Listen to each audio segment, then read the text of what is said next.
adik-adik Bina Iman Anak Lingkungan Kelapa Muda Santo Yohanes. Kita bertemu lagi dalam kegiatan Bina Iman Anak Online.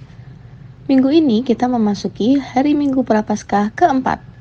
Mari kita bersama mengikuti Bina Iman Anak Online dengan tema Hidup dalam Kasih Allah. Sebelum kita mulai Bina Iman Anak hari ini, mari kita atur sikap duduk kita dan siapkan hati untuk berdoa. Dalam nama Bapa dan Putra dan Roh Kudus. Amin. Allah Bapa yang Maha Rahim, bimbinglah kami semua untuk menyelami kedalaman kasih-Mu. Semoga kami mampu menemukan karunia pertobatan dalam hidup keseharian kami. Amin. Mari adik-adik kita mendengarkan firman Tuhan yang akan dibawakan oleh adik kita, adik Alex. Bacaan hari ini diambil dari Injil Lukas bab 15 ayat 1 sampai 3. Dilanjutkan ayat 11 sampai ayat 32. Para pemungut cukai dan orang-orang berdosa biasanya datang kepada Yesus untuk mendengarkan Dia. Maka bersungut-sungutlah orang-orang Farisi dan ahli-ahli Taurat, katanya, Ia menerima orang-orang berdosa dan makan bersama-sama dengan mereka. Lalu ia mengatakan perumpamaan ini kepada mereka. Yesus berkata lagi, ada seorang mempunyai 2 anak laki-laki. Kata yang bungsu kepada ayahnya, Bapa, berikanlah kepadaku bagian harta milik kita yang jadi hakku. Lalu ayahnya membagi-bagikan harta kekayaan itu.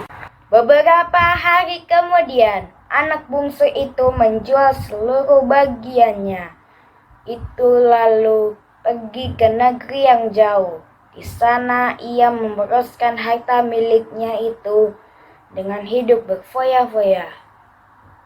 Setelah dihabiskannya semuanya, timbullah bencana kelaparan di dalam negeri itu, dan ia pun mulai melarat. Lalu ia pergi dan bekerja kepada seorang majikan di negeri itu. Orang itu menyuruhnya ke ladang untuk menjaga babinya. Lalu ia ingin mengisi perutnya dengan ampas yang menjadi makanan babi itu. Tetapi tidak seorang pun yang memberikan kepadanya. Lalu ia menyadari keadaannya.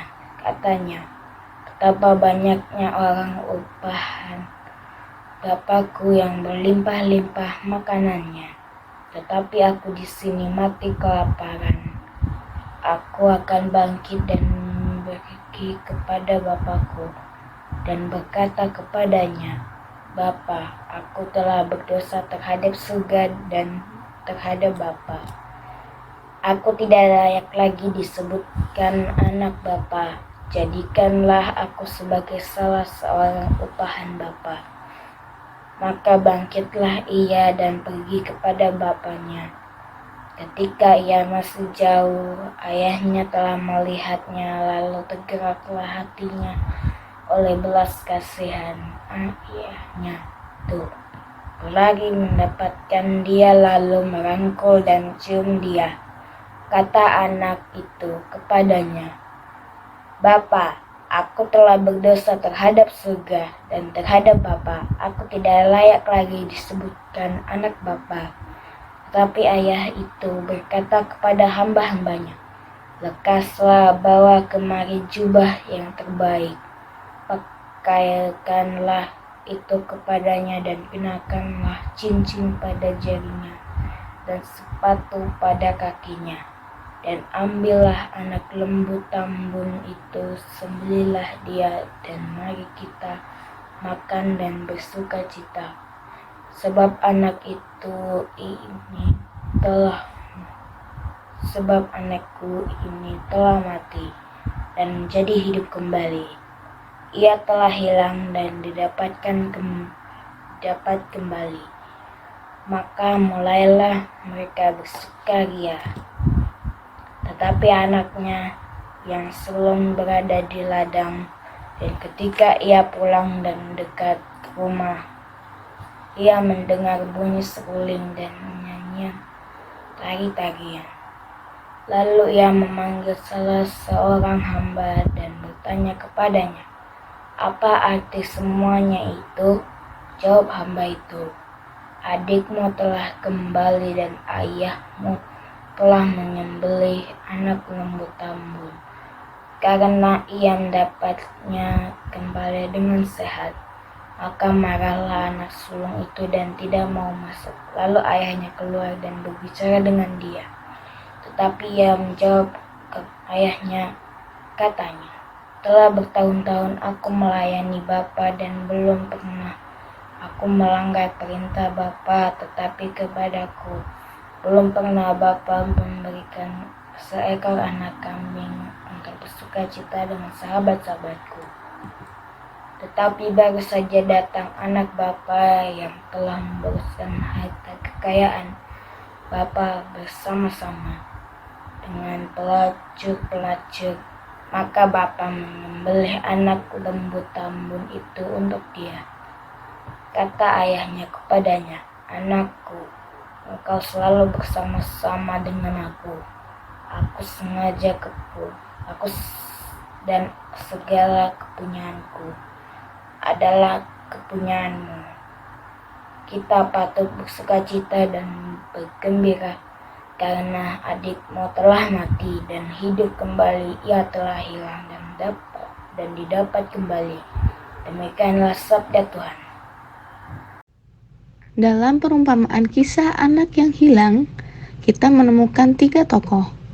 Bapa sebagai Allah sendiri, di mana Bapa adalah kasih. Anak bungsu adalah manusia yang jatuh ke dalam dosa. Sementara anak sulung adalah gambaran orang Farisi dan ahli Taurat.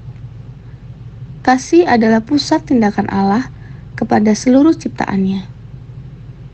Dosa umumnya adalah kegiatan yang enak, namun bersifat sementara dan berpusat pada egoisme diri sendiri. Godaan dan dosa membinasakan kita perlahan-lahan dan akhirnya mematikan. Menyadari hal ini, anak bungsu bertobat dan kembali kepada kasih Allah. Taat pada peraturan menciptakan ketertiban dan keadilan. Itulah yang diidolakan dan dilakukan oleh orang Farisi dan ahli Taurat. Ini adalah karakter anak sulung. Jangan-jangan kita justru adalah anak sulung seperti dalam cerita ini. Memang salah ya kalau kita mengidolakan keadilan. Misalnya, jika mendapat hadiah atau pujian karena telah jadi anak baik, atau malah menghukum orang yang bersalah atau melanggar peraturan. Menurut adik-adik, mana yang lebih penting bagi Allah? Bersikap adil atau bertindak kasih kepada sesama?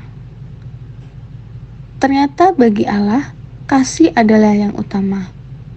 Kasih adalah dasar dari segala tindakan anak-anak Allah.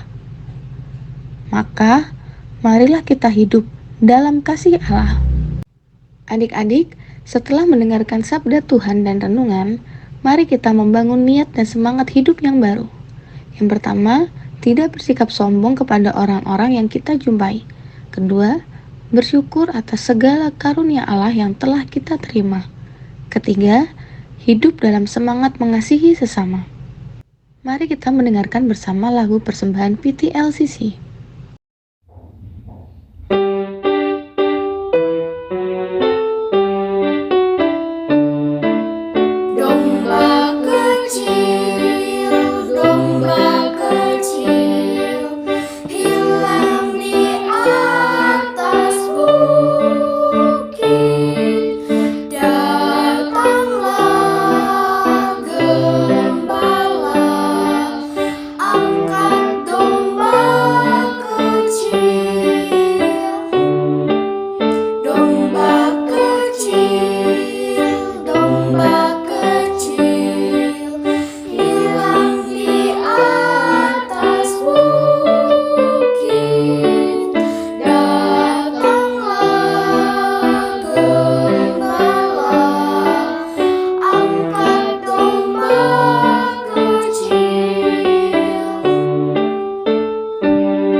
Tidak terasa Bina Iman Anak Online kita pada hari ini sudah memasuki penghujung acara.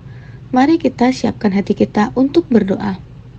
Dalam nama Bapa dan Putra dan Roh Kudus, amin. Tuhan Yesus Kristus, terima kasih karena telah membukakan hati dan pikiran kami.